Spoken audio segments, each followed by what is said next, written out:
आज का लेसन है कल से आगे सृष्टि की व्याख्या। आज हमें सृष्टि की व्याख्या के बारे में बताएंगे। कल था जैसी मति वैसी गति।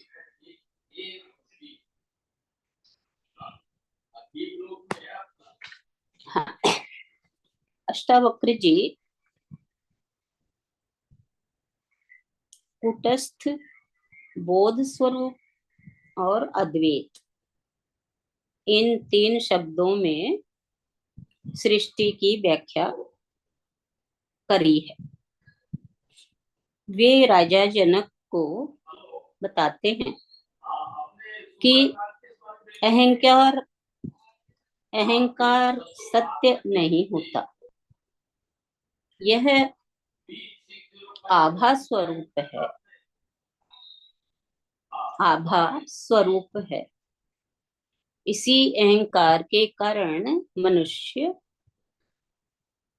अपने को जीव समझता है और आत्मा से भिन्न मानता है, तथा इस उलझन में होता है कि आत्मा अर्थात परमात्मा बाहर आसमान में है या भीतर। यह बाहर भीतर का भेद केवल मन का है। आत्मा तो सर्वत्र है, बाहर भी है, भीतर भी है। मनुष्य को केवल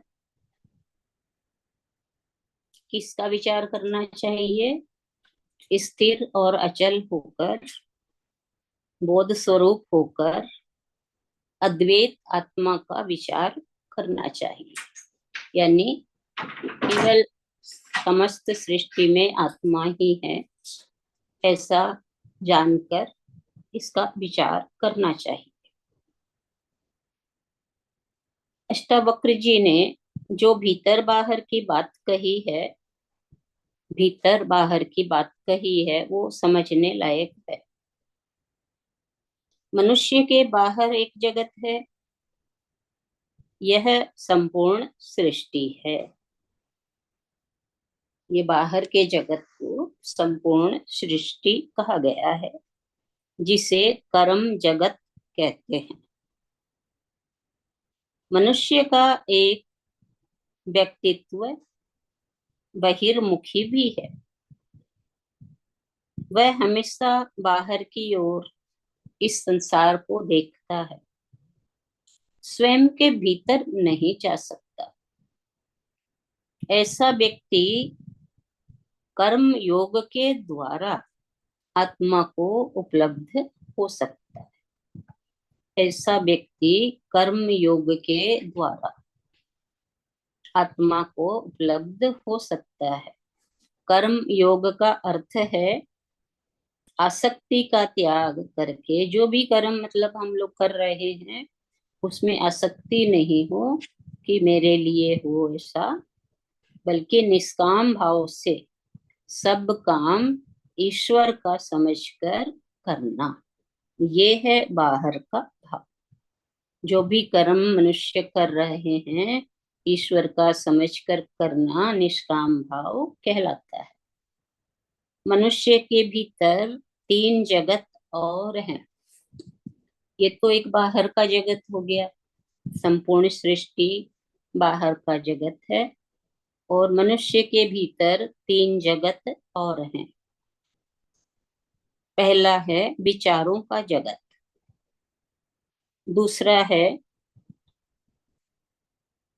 इसके भीतर है भाव जगत। विचारों के जगत के भीतर क्या है? भाव जगत। तीसरा है आत्म जगत या साक्षी जगत। ये तीन जगत बतलाए हैं। पहला विचारों का जगत, दूसरा भाव का जगत और तीसरा आत्म जगत।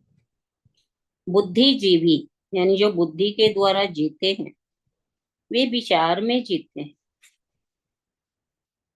कोई भी बात आती है तो वे विचार में लग जाते हैं, उसे स्वीकार भाव में नहीं लेते, क्योंकि बुद्धि उनकी तेज है। तो बुद्धिजीवी विचार में जीता है, उसके तार्किक होने के कारण उसे, तार्किक है वो जो ज्यादा बुद्धि लगा रहे हैं, वो प्राणी तार्किक होते हैं, तर्क करते हैं, ऐसा होगा ऐसा नहीं होगा आदि होने के कारण उसे चिंतन और विचार के साथ ध्यान द्वारा आत्मज्ञान कराया जा सकता है। जिनकी बुद्धि कुछ ज्यादा ही तीव्र होती है, उन्हें आत्मा का ज्ञान कैसे कराया जाता है? चिंतन और ध्यान के द्वारा। इसे ज्ञान मार्ग कहते हैं, तथा करने वाले को ज्ञान योगी। इसे ज्ञान का मार्ग कहा है। जिसने ज्ञान लिया उसे ये मार्ग मिलेगा, और जो इस भाव में जी रहे हैं उसे ज्ञान योगी।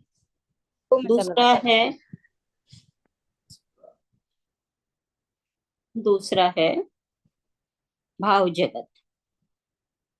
यह भक्ति और प्रेम का जगत है। ये भक्ति और प्रेम का जगत है। सबको अच्छा लग रहा है ना सुनना?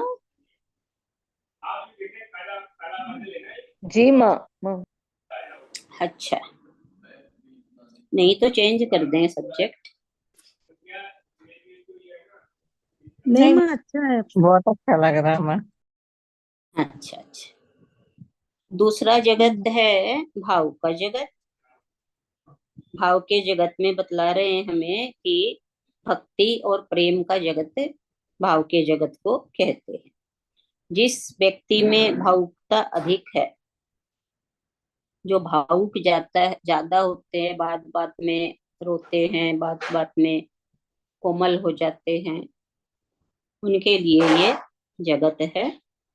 उसके लिए भाव का जगत जो है वो, उसके लिए कौन सा मार्ग उपयुक्त है? भक्ति का मार्ग। उसको कौन से मार्ग पे चलना चाहिए? भक्ति का मार्ग, प्रभु के प्रेम का मार्ग। तीसरा है आत्म जगत या साक्षी जगत। यह केंद्र में है, यह हमारे केंद्र में है, सेंटर में है, माइंड के एकदम सेंटर में ऊपर। और ये भी कह सकते हैं कि ये हमारी दोनों आंखों के बीच में। क्या देखने से बेचारी सैकिंग करवा दी।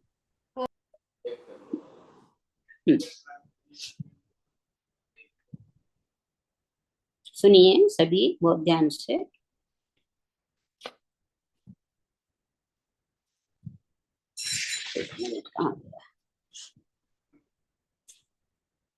यह केंद्र में है, यानी दोनों आंखों के भवों के बीच में है, और सारी सृष्टि का चक्र, सारी सृष्टि का चक्र इसी धुरी पर घूम रहा है, यानी आत्मा पर। ये लक्ष्य है, इसी को पाना लक्ष्य है। ज्ञान, कर्म और भक्ति मार्ग है।